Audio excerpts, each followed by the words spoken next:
তরমুজের জমি black baby. আমরা ব্যাগিং আছে, ব্যাগিংয়ের বাইরেও কিছু তরমুজ আছে যেটি এখনও ব্যাগে ঢুকে নাই।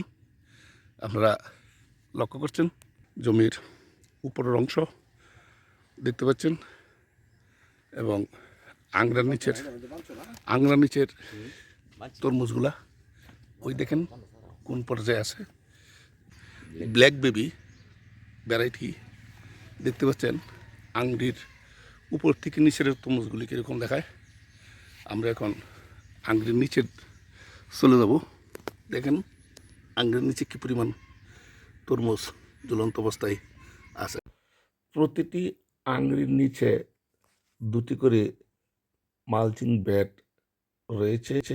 প্রতি আংটির দুই পাশে মালচিং ব্যাট বরাবর 18 ইঞ্চি পরপর একটি করে তরমুজের বিচি বপন করা হয়েছে।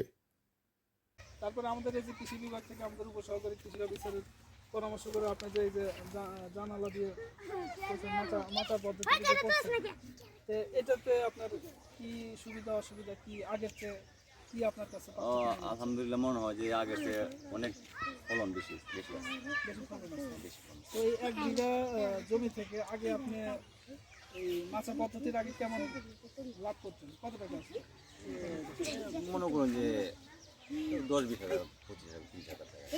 আর এবার মাচা পদ্ধতিতে করার ফলে কত টাকা আসবে বলে আপনার ধারণা? আশা করি তো 4 লাখ টাকার মতো আছে। 1 লাখ, 50 লাখ। আমি আপনার কয়েকটা প্রশ্ন করবো আর কি, যে আপনি এই চাষটা কীভাবে করলেন, অন্য মানুষ জানতে পারে কি আপনি এটা বেশি দিয়েছেন? জি জি জি। আর মালচিং করছেন মার্চিং শুরু থেকে একটু বলেন। শুরু থেকে বলতে বলতে আমি এটারে প্রথম অবস্থা আমার মাঝে আল বাইছি, আশ্বাস করছি। আশ্বাস করিয়া যে কামদালে এভাবে ভিট করছি। ভিট করে এই ভিটের মাধ্যমে আবার কামদালে এটা আপনার কোবাইছি।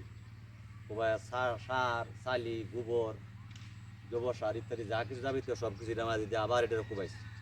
তো মনে করুন যে প্রায় 3 দিন যাবত এটা মার্চিন দিয়ে ঘুরে রাখছি। ঘুরে রাখার পরে যা আমি মনে করি যে এভাবে ছোটো ছোটো করে কানা করিয়া আলি রোপণ করছি। আচ্ছা, আপনি কী কী সার দিয়েছেন? সার দিয়েছি বলতে আপনার জৈব সার কী দিলেন, গোবর সার কী দিলেন একটু বলেন। আমি 1 বস্তা পরিমাণ দিয়েছি জৈব সার, আর 4 বস্তা পরিমাণ দিয়েছি আমার নিজের বাড়ির গোবর, এই গরুর লেদা আর চালি, তো টোটাল 5 বস্তা। আর 35 কেজির মতো দিয়েছি আপনার টিএসপি সার, 10 কেজি দিয়েছি জিপসাম, 20 কেজি দিয়েছি আপনার বেঙ্গল, বুঝলেন। আর 5 কেজি দিয়েছি লাল সার, 2 কেজি দিয়েছি নোকিয়া, 2 কেজি দিয়েছি 20 দানাদার 20। বোরন দিয়েছি 3 প্যাকেট দিয়েছি। Boron 3 packet. আর আপনি একটা আঙ্গের নিচে কয়টা ইয়ে আছে? মালচিং ব্যাট 2টা আছে। জি জি জি। প্রতিটা আংটির নিচে 2টা দুইটা। মালচিং ব্যাট আছে। জমি কতটুকু? যেমন একেরাতে একটু বেশি বেশি হবে। একটা একটু বেশ। আচ্ছা, আপনি কতগুলি তরমুজ এই পর্যন্ত ব্যাগিং করছেন? আমি 1850টার মতো বেকিং করছি। আর তো যদি দেখেন না অনেক তরমুজ কিন্তু বেকিংয়ের বাইরে এটাও ব্যাগে ঢুকবে। ঢুকবে। আচ্ছা, তা আপনি কি মনে করেন আগামী বছর আপনি চাষ থেকে আরও বাড়বো? আলহামদুলিল্লাহ অনেক মানুষ